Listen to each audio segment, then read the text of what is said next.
Assalamualaikum warahmatullahi wabarakatuh. Perkenalkan, saya Andi Alfitriansi dengan NPM B1A022393.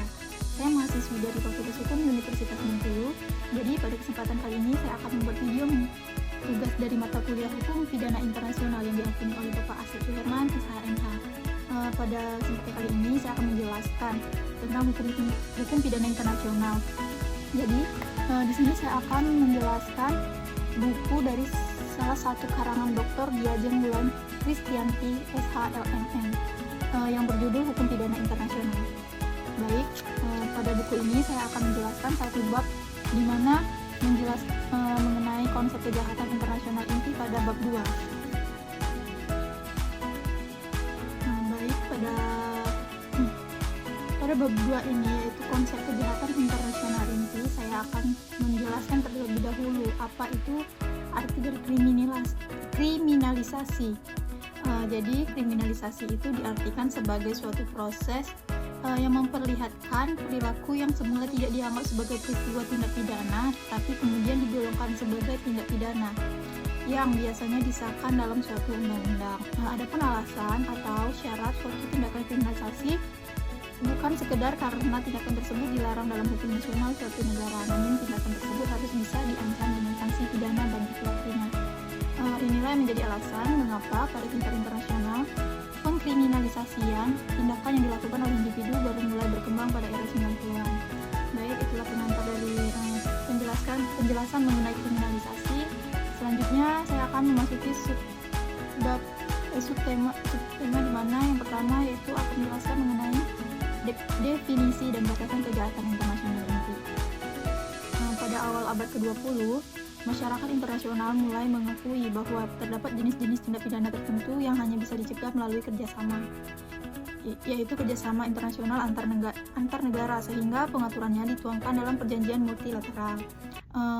Pada kejahatan tersebut bisa dilakukan oleh sekelompok orang hingga organ negara yang mencakup kejahatan dan kepalsuan mata uang, hingga perbudakan dan genosida. Di sini ada contoh misalnya seperti konvensi menentang perbudakan tahun 1926, konvensi penekanan pemalsuan mata uang pada tahun 1929, dan konvensi menentang genosida pada tahun 1948. Kemudian ada juga konvensi Jenewa tentang perlindungan tentara pada konflik bersenjata di darat, laut, dan perlindungan penduduk sipil pada tahun 1949. Nah, selanjutnya ada konvensi menentang penyiksaan yang biasa disebut dengan CAT pada tahun 1984. Adapun konvensi larangan perdagangan narkotika pada tahun 1988 serta konvensi kejahatan transnasional yang terorganisir pada tahun 2000. Kejahatan tersebut diistilahkan sebagai treaty-based crimes. Perjanjian internasional yang mengkriminalisasi kejahatan tertentu mewajibkan negara pihak untuk membuat peraturan perundang-undangan yang mengkriminalisir tindakan tersebut. Yang kedua, untuk mencari, menghukum, atau mengekstradisi pelaku. Dengan demikian, peran hukum internasional berkaitan dengan kejahatan-kejahatan tersebut sebagai alat untuk mengkoordinasikan pelaksanaan jurisdiksi pidana dari negara-negara dan mendorong kerjasama antar negara. Nah, jadi mekanisme yang menguntungkan sepenuhnya pada kerjasama antar negara tersebut kemudian dikenal dengan mekanisme tradisional. Latar belakang disebutnya mekanisme tradisional ini dikarenakan terdapat kejahatan yang melanggar hukum suatu negara dan bersifat privat namun berdimensi internasional, di mana negara-negara memiliki keinginan yang sama untuk membasmi kejahatan ini dengan bantuan kerjasama antar negara lain. Mekanisme ini dinilai tidak berhasil dan tidak berjalan sesuai dengan yang diharapkan ketika dihadapkan pada jenis kejahatan berdimensi internasional tertentu di mana negara kerap kali enggan untuk menegakkan hukum nasionalnya. Nah, hal ini dikarenakan jenis kejahatan tersebut biasanya berkaitan dengan state criminality, di mana pelaku kejahatan tersebut kerap kali melibatkan organ negara secara langsung maupun tidak langsung. Nah, kejahatan yang melibatkan negara atau state criminality kerap memiliki alasan untuk menghindar dari kewajiban negara untuk menuntut pelaku. Larangan melakukan intervensi terhadap urusan dalam negeri negara lain pemberlakuan amnesti, kekebalan bagi pejabat negara, hingga tidak memadainya hukum nasional untuk mengadili pelaku seringkali dijadikan alasan negara untuk tidak memenuhi kewajiban penuntutan pelaku kejahatan yang melibatkan negara. Akibatnya kejahatan luar biasa tersebut dibiarkan tidak terhukum dan menciptakan iklim impunitas yang mendorong masyarakat internasional untuk membuat sebuah pengadilan pidana internasional agar dapat langsung mengadili pelaku kejahatan tersebut. Dalam hal ini yang menjadi alasan lahirnya pengadilan-pengadilan pidana internasional seperti yang telah diuraikan dalam bab sebelumnya, Mahkamah Nuremberg hingga ICC dapat dimaknai sebagai wujud respon masyarakat internasional atas kejahatan luar biasa yang melibatkan negara dan keinginan untuk menghapuskan impunitas. Jadi itulah latar belakang terdirinya pengadilan-pengadilan internasional dan adanya ICC dan sebagainya. Jadi kejahatan-kejahatan tersebut juga dikenal dengan istilah tribunal crimes karena merupakan jurisdiksi dari pengadilan pidana internasional. Beberapa sarjana bahkan menyebutkan dengan istilah pure international crime atau kejahatan internasional yang murni, atau core international crime atau kejahatan internasional inti. Alasannya istilah dari pure mencerminkan karakter dan unsur-unsur dari kejahatan tersebut yang murni lahir dari hukum internasional, termasuk institusi penegakan yang lebih condong pada mekanisme internasional. Jadi, dengan kata lain, keseluruhan pengadilan pidana internasional tersebut, termasuk pengadilan campuran, mengkhususkan pelaksanaan jurisdiksinya hanya kepada individu yang melakukan tindak pidana yang sifatnya murni internasional. Istilah kejahatan internasional yang murni atau kejahatan internasional inti diatur memperlihatkan adanya tingkatan atau subkelas dalam kejahatan internasional, meskipun hal ini tidak serta-merta mengertikan bahwa kejahatan internasional lain bukan merupakan kejahatan internasional murni. Sayangnya, hingga saat ini tidak ada satupun perjanjian internasional yang memberikan definisi atau batasan kejahatan internasional yang komprehensif dan diterima secara universal. Instrumen hukum pidana internasional saat ini hanya mampu memberikan definisi dan unsur-unsur dari setiap kejahatan tanpa berhasil membuat definisi dan batasan dari kejahatan internasional itu sendiri. Maka upaya untuk membuat definisi yang penentuan batasan suatu kejahatan internasional ini dikategorikan sebagai kejahatan internasional. Selanjutnya yaitu permasalahan penentuan batasan kejahatan internasional melahirkan dua pendekatan, baik hukum maupun filsafat.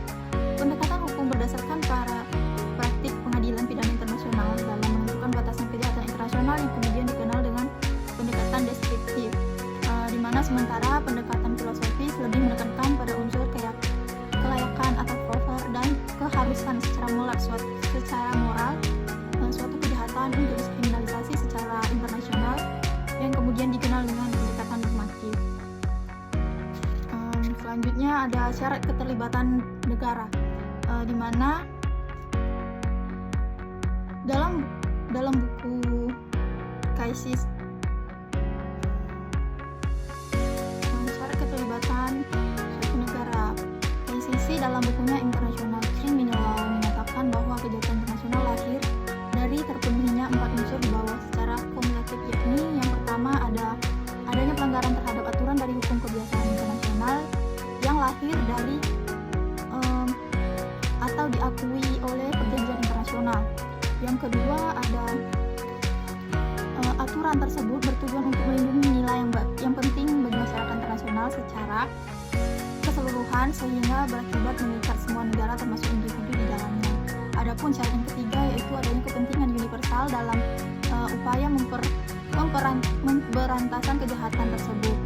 Yang terakhir tidak ada imunitas fungsional yang dinikmati pelaku yang merupakan agen negara baik de jure maupun de facto dari jurisdiksi pidana negara asing. Itulah syarat dari keterlibatan negara.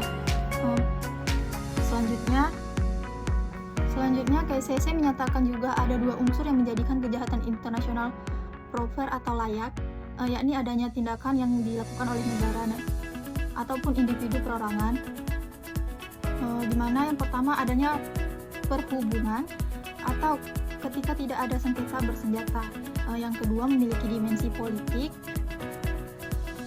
atau ideologi, atau setidaknya berhubungan atau langsung maupun tidak langsung dengan perilaku pemegang kekuasaan baik negara ataupun kelompok non-negara yang terorganisir. Dengan demikian, sekalipun kejahatan dilakukan oleh individu atau perorangan, namun kejahatan tersebut harus terkait dengan kebijakan negara atau menjadi bagian dari state criminality. Sehingga muncullah akibat dari unsur ini mengecualikan semua kejahatan yang bertujuan untuk mencari keuntungan pribadi meskipun memiliki dimensi internasional. Contoh misalnya seperti perdagangan anak dan wanita, narkotika, penyelundupan manusia, bahkan pembajakan atau piracy. Selain dianggap sebagai kejahatan untuk mendapatkan keuntungan pribadi, piracy juga dianggap tidak memenuhi unsur pelanggaran nilai universal. Sekalipun piracy telah dianggap sebagai salah satu kejahatan internasional yang paling tua. Nah, KCC berpendapat bahwa yang dilanggar oleh piracy bukanlah nilai bersama atau common value, karena tujuan penangkapan pelaku tersebut lebih kepada pengamanan kepentingan bersama dari bahaya dan kerugian akibat kejahatan piracy. Selanjutnya akan menjelaskan mengenai tindak pidana dalam hukum nasional dan hukum internasional, di mana salah satu yang menjadi pertanyaan berkaitan dengan batasan kejahatan internasional ini adalah mengenai keharusan bahwa tindakan tersebut merupakan tindak pidana yang dikriminalisir dalam hukum nasional dan hukum internasional.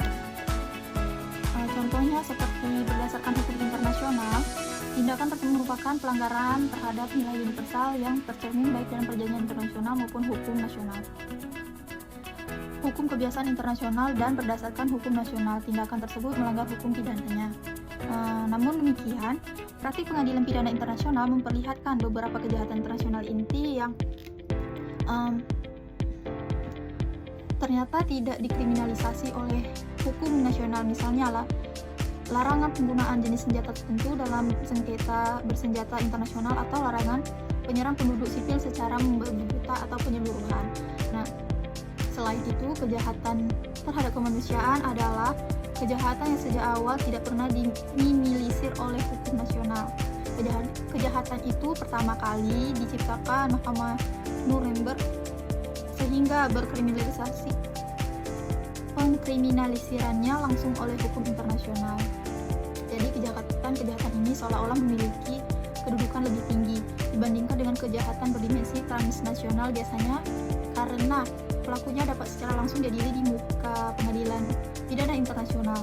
Jadi hal inilah yang sekaligus menjadi alasan lahirnya hukum pidana internasional sebagai cabang dari hukum internasional. Sebab kedua yaitu mengenai unsur internasional dari kejahatan internasional.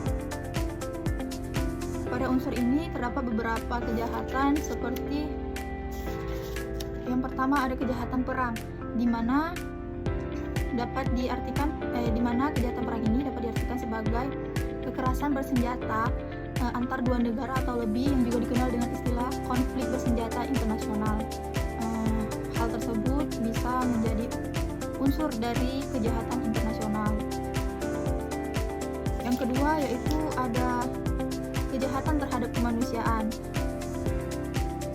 Pada kejahatan terhadap kemanusiaan berbeda halnya dengan kejahatan perang, di mana kejahatan terhadap kemanusiaan ini tidak lahir dari hukum pidana nasional negara, namun sejak awal kriminalisasi secara langsung oleh hukum internasional. Statuta International Military Tribunal atau London Charter tahun 1945 sebagai dasar pendirian Mahkamah Nuremberg selanjutnya merupakan instrumen hukum tertulis pertama di dunia yang mengkriminalisir kejahatan ini. Selain penghapusan syarat konflik bersenjata, perkembangan definisi kejahatan terhadap kemanusiaan memperlihatkan ada dua unsur internasional, di mana unsur internasional pertama adalah syarat bahwa kejahatan ini harus dilakukan sebagai bagian dari serangan yang meluas atau sistematis. Adapun yang kedua yaitu syarat ini sulit untuk dipenuhi jika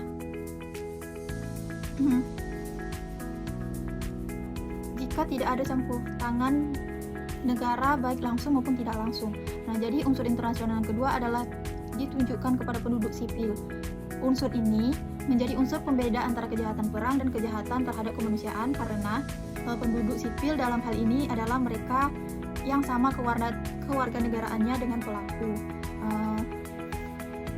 Bentuk kejahatan internasional yang ketiga yaitu ada genosida, di mana genosida ini diartikan sebagai larangan. Jadi pengertian dari genosida itu adalah sebuah kejahatan yang menyangkal keberadaan sekelompok manusia karena alasan ras, etnis, agama maupun bangsa.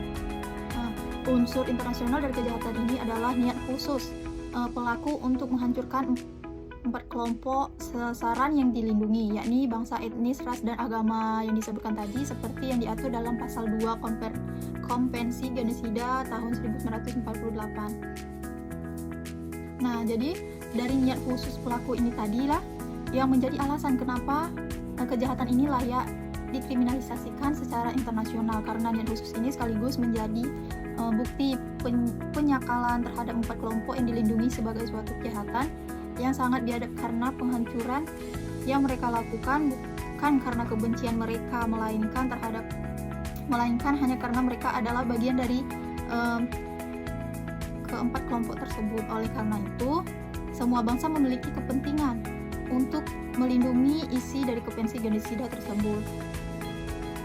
Lebih lanjutnya, ICG berpendapat bahwa kepentingan yang dilindungi oleh konvensi ini adalah kepentingan seluruh masyarakat internasional, bukan kepentingan pribadi setiap negara, di mana karakteristik konvensi genosida ini memperlihatkan batasan dan definisi yang sama seperti yang diuraikan dalam kasus Barcelona Traction sebagai putusan pertama ICG yang menyebutkan konsep erga omnes seperti terlihat dalam paragraf 34 kasus Barcelona Traction yang secara implisit mengacu pada ICG. Adapun bentuk kejahatan internasional yang keempat yaitu kejahatan agresi, di mana kejahatan agresi ini pertama kali dikriminalisasikan sebagai kejahatan internasional yang dilakukan oleh individu dalam Nuremberg Charter pada tahun 1945. Pasal 6A pasal tersebut diterima secara luas oleh masyarakat internasional ditandai dengan diadopsinya resolusi Majelis Umum pada tahun 1946 yang menegaskan tentang prinsip-prinsip hukum internasional yang diakui oleh Charter dari Mahkamah Nuremberg dan putusan-putusannya. Nah, namun hingga saat ini belum ada yang mampu mendefinisikan tindakan agresi tersebut sampai Majelis Umum PBB berhasil mengadopsi resolusi 3314 pada tanggal 14 Desember 1974 tentang definisi agresi yang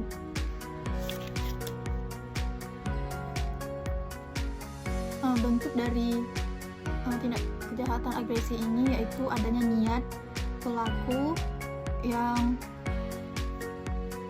dimiliki secara khusus, di mana sebuah kejahatan ini digunakan untuk mendapatkan teritori atau mendapatkan keuntungan ekonomi atau secara sengaja ingin ikut campur urusan dalam negeri negara korban. Dengan demikian, segala tindakan melawan hukum merupakan serangan yang meluas kepada suatu negara yang sengaja dilakukan sebagai kebijakan negara, misalnya memiliki suatu wilayah atau memaksa negara korban untuk mengubah rezim pemerintahan atau politiknya, merupakan contoh dari kejahatan agresi. Sebab selanjutnya yaitu kejahatan internasional lain, di mana terdapat penyiksaan atau tortur. Baik, selanjutnya ada sebab yang menjelaskan mengenai kejahatan internasional lain. Pada kejahatan ini terdapat beberapa contoh kejahatan. Yang pertama ada penyiksaan, di mana definisi penyiksaan yang diatur dalam pasal 1 Konvensi Anti Penyiksaan pada tahun 1984 yang menyatakan bahwa penyiksaan dianggap sebagai kejahatan internasional karena masyarakat mensyaratkan adanya keterlibatan negara untuk memenuhi unsur kejahatan ini. Praktik Pengadilan Nasional juga memperlihatkan bahwa jenis kejahatan ini berlaku jurisdiksi universal. Nah, namun penuntutan ini di muka pengadilan internasional bagi pelaku penyiksaan sebagai sebuah kejahatan tersendiri masih dianggap terlalu berlebihan sehingga tidak ditemukan praktiknya dalam pengadilan-pengadilan pidana internasional terkecuali jika penyiksaan tersebut sebagai bagian dari kejahatan terhadap kemanusiaan dan kejahatan perang atau maupun kejahatan genosida. Baik, bentuk dari kejahatan internasional lainnya yang kedua yaitu ada terorisme. Bentuk kejahatan internasional lainnya yang kedua yaitu ada terorisme, di mana meluasnya tindakan terorisme yang terjadi di dunia disertai dengan dampaknya yang luar biasa terhadap umat manusia, mendesak masyarakat internasional hingga untuk merumuskan definisi yang komprehensif dari tindakan terorisme. Nah, definisi terorisme ini yaitu mereka yang dianggap teroris dari satu pihak bisa jadi merupakan pejuang kemerdekaan oleh pihak lain. Menurut Kebas, terorisme lebih tepat dianggap sebagai sebuah motif dibandingkan dengan sebuah unsur fisik ataupun mental dari suatu kejahatan, dan terorisme bukan merupakan bagian dari definisi sebuah kejahatan.